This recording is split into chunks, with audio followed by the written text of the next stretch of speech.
अस्सलाम वालेकुम फ्रेंड्स। उम्मीद है आप सब लोग खैरियत से होंगे।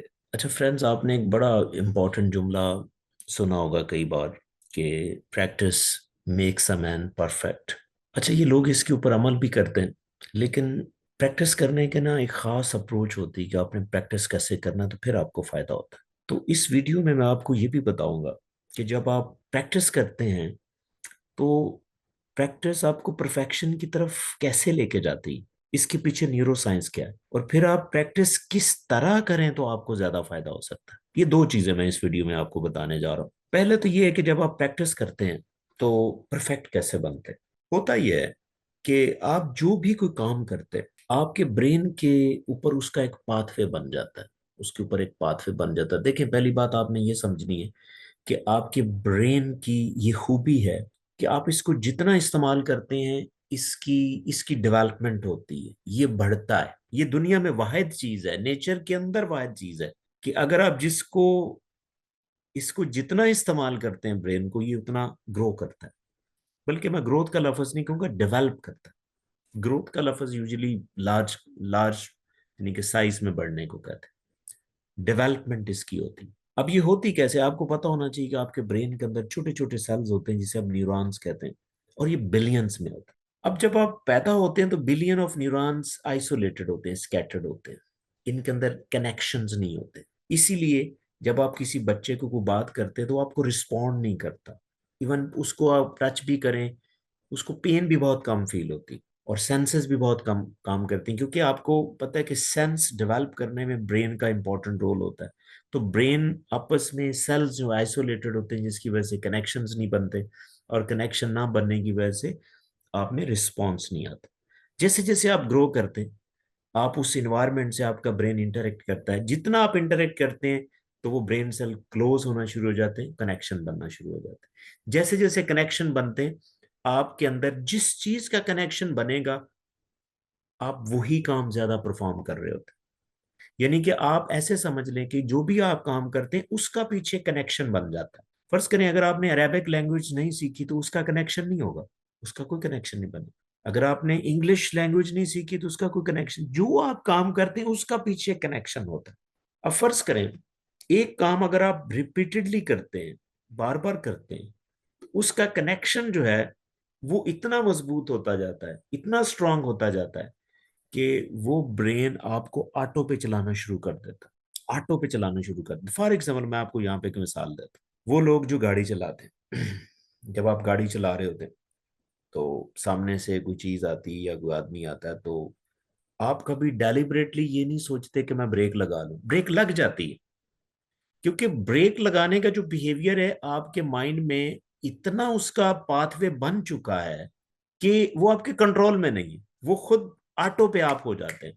और जब आप ऑटो पे होते हैं तो उसमें परफेक्शन आती है, क्योंकि उसका पाथवे इतना बड़ा बन जाता है। क्योंकि जब पाथवे इतना बड़ा बन जाता है, तो फर्ज करें अगर आप ड्राइवर हैं और आप गाड़ी नहीं चलाते, 2 साल नहीं चलाते, तो तीसरे साल भी चलाएंगे तो आप चला लेंगे, वैसे ही चला लेंगे, क्योंकि उसका पाथवे इतना मजबूत हो चुका होता है कि आप इवन ब्रेक भी दें तो आप कामयाब हैं, कोई मसला नहीं।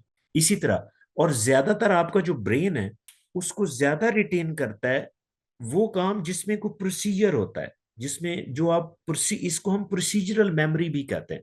प्रोसीजरल मेमोरी का मतलब वो मेमोरी जो किसी प्रोसीजर के साथ हो, और प्रोसीजर जो होता है ब्रेन को बहुत पसंद होता है, क्योंकि ब्रेन स्टोरीज को पसंद करता है। प्रोसीजर में एक स्टोरी होती है। जैसे फर्ज फर्ज करें, स्टोरी कैसी होती है, जिस तरह आप कभी कोई कुकिंग भी नहीं भूलते, क्योंकि कुकिंग के अंदर एक स्टोरी है। आपने पहले एक चीज बनाई, फिर दूसरी, तीसरी, स्टेप, एक प्रोसीजर है। तो अगर आप एक और साथ टिप दे के जा रहा हूं, अगर आप कोई काम भी करें, प्रोसीजर के साथ करें, आपको अच्छा भी लगेगा और याद भी रहेगा। स्टोरी बना के करें, क्योंकि आपका जो माइंड है वो स्टोरीज को, स्टोरी भी एक प्रोसेस है, एक प्रोसीजर है, तो वो याद रहती है। अब होता क्या है कि वो मेमोरी जो आपकी एक ऑटो मेमोरी बन जाती है, उसको हम मसल मेमोरी भी कहते हैं।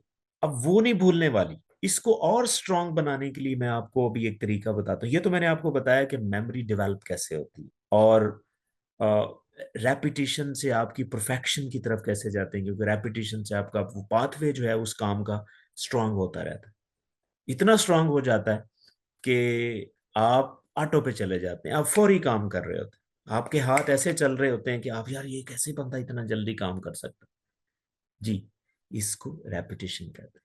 हाँ, अगर मैं आपको एक, पहली बात तो ये है कि ये सोच समझ के रिपीट करना, रेपिटेशन करना, इससे दिमाग और ज्यादा एक्टिव होता है। जैसे फर्ज करें आप ये वीडियो मेरी देख रहे हैं, आप रेपिटेशन की इंपॉर्टेंस को डेलिबरेटली आप सुन रहे हैं, समझ रहे हैं, तो इससे और आपको फायदा होगा।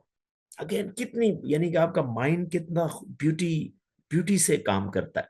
अब मैं आपको बताता हूँ कि आपने रिपीट कैसे करना, आपकी रेपिटेशन की जो अप्रोच है वो कैसे होनी चाहिए। पहले नंबर वन, कि आपकी जो रेपिटेशन हो वो डेलिब्रेट हो, यानी कि आप अगेन फोकस करके करें कि हाँ मैं ये रिपीट करने लगा।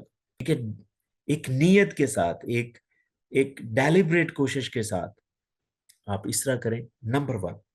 दूसरा ये है कि आपकी जो रेपिटेशन है ना, उसमें वेरिएशन होनी चाहिए। वेरिएशन, मैं आपको एक लेमन लैंग्वेज में मिसाल देता हूँ।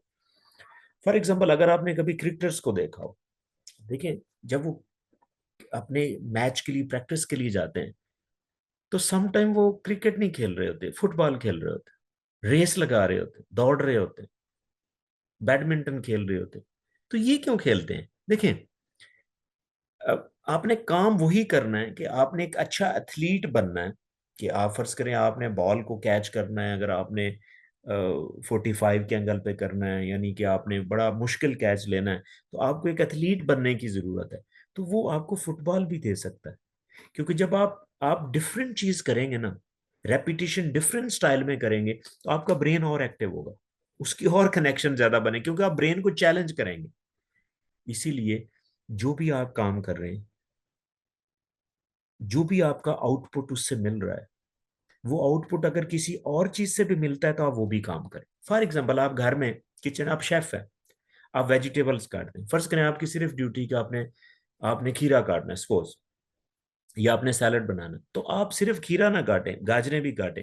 आप अपने ब्रेन को एक वैरायटी दें, क्योंकि आपको जब खीरा काटते हो उसका टेक्सचर डिफरेंट होगा, तो जब आप कोई कैरेट काटेंगे तो उसका और टेक्सचर डिफरेंट होगा, तो ब्रेन थोड़ा सा एक्टिव होगा, और उससे आप ज्यादा इंटेलिजेंट होंगे, उसके साथ आपका ब्रेन पाथवे और मजबूत होगा। सो दूसरा फार्मूला प्रैक्टिस का क्या है, कि आपने वेरीड किस्म की प्रैक्टिस करनी, मुख्तलिफ अंदाज में प्रैक्टिस करनी। पहला, डेलिब्रेट, यानी कि सोच समझ के आपने प्रैक्टिस करनी कि हाँ मैं ये करने जा रहा हूँ, नियत के साथ करना। और जो तीसरी तीसरी जो टाइप है, जो तीसरी अप्रोच है प्रैक्टिस करने के लिए, वो है कि आपने स्पेस्ड प्रैक्टिस करनी, यानी कि आपने मुसलसल लगा नहीं रहना। क्योंकि अगर आप एक काम को थोड़ा सा ज्यादा कंटिन्यूटी से करते हैं, तो आपका ब्रेन जो है वो सम टाइम कंडीशनड हो जाता है, उसको कोई और चीज आप, वो इतनी इफेक्टिव नहीं रहती। तो जब आप थोड़ा सा गैप दे के आप करेंगे ना, तो नेक्स्ट टाइम जब आप करेंगे तो पिछले प्रोसेस के अंदर कोई चीजें आपको भूल भी रही होंगी। जब भूल रही होंगी तो आप अगेन फोकस करेंगे, जब दोबारा फोकस करेंगे तो वो मेमोरी लॉन्ग टर्म मेमोरी में फिर चली जाएगी, फिर आपको हो सकता है वो चीज दोबारा कभी ना भूले। जैसे फर्ज करें अगर आप एक क्वेश्चन पेपर देते हैं, जो मिस्टेक्स होती हैं, फिर आप थोड़े दिन के बाद फिर आप वही टेस्ट देते हैं, तो वो दोबारा नहीं होगी, क्योंकि आपके जहन में वो चीज़ आ जाएगी। इसीलिए आपने प्रैक्टिस करते हुए ये तीन चीज़ों का फार्मूला है। आपने डेलिब्रेट प्रैक्टिस करनी, जो भी काम कर रहे हैं एक फोकस करके करें, करके करें। और दूसरा आपने क्या करना है, वेरिड वेरिड प्रैक्टिस करनी। और तीसरी जो प्रैक्टिस अप्रोच होनी चाहिए, वो स्पेस्ड प्रैक्टिस होनी चाहिए। अगर आप प्रैक्टिस इस अंदाज से करेंगे, तो आपकी जो काम है, कोई भी आपने काम कर रहे हैं, उसमें और परफेक्शन आएगी, और वो मजबूत होगा, और उसमें मिस्टेक के चांसेस और कम हो जाएंगे। आई होप आपको ये वीडियो पसंद आई होगी, but still if you have any question please right me in the comment section and definitely I will answer. Thank you.